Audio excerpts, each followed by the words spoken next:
how are you loving your neighbor? How are you treating those people that are around? What are you doing? How does that impact the decisions that you make? So Jerome and I tell this story about our journey in apartment investing. And so I'd invested in one project, and then we were working to invest in the second project, and went down to Greensboro to do the site inspection. And it was pretty cool because you're going into apartment complex, you're thinking, I'm going to be an owner. This is really cool. This is new. And then you get there, you're looking at the condition of the units. They may or may not have the wherewithal to go someplace else.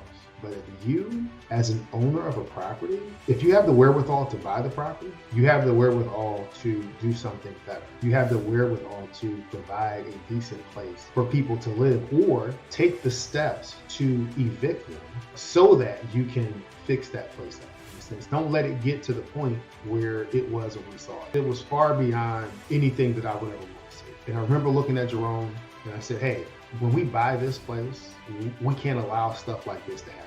We can't allow for these problems to fester until they become incurable diseases. We can't allow for that. I do not want to be a slumlord. And Jerome looked at me and says, okay, we're on the same page. That's not what we're going to do. When you have the right tenants in your property, they're paying the rent, they're doing what they need to do, you need to make sure that you're providing a decent place to live. I like to say, and Jerome says I go too far, you know what I'm going to do? I'm going to help him get to his 1,000. And we're going to help you get to whatever number it is for you. And if Jerome asked, what does it mean to be a good partner? I think it means to be a good partner is to first know yourself. If you don't know yourself, you can't be a good partner.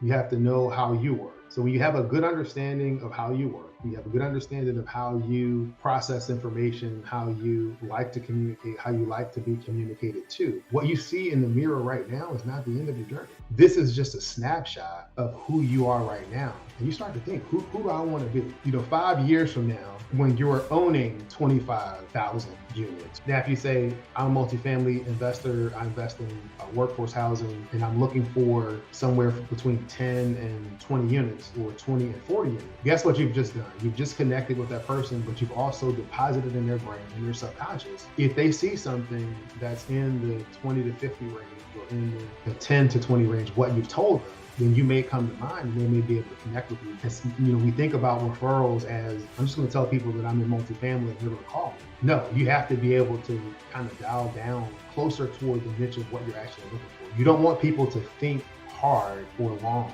about what you do and what you're looking for. You want people to be able to say, hey, that's Camilla, and Camilla is looking for this, that, and the other. That's how you want to be remembered. And that's what I would say in terms of, being able to, as a new investor, as a seasoned investor, know the market that you're serving.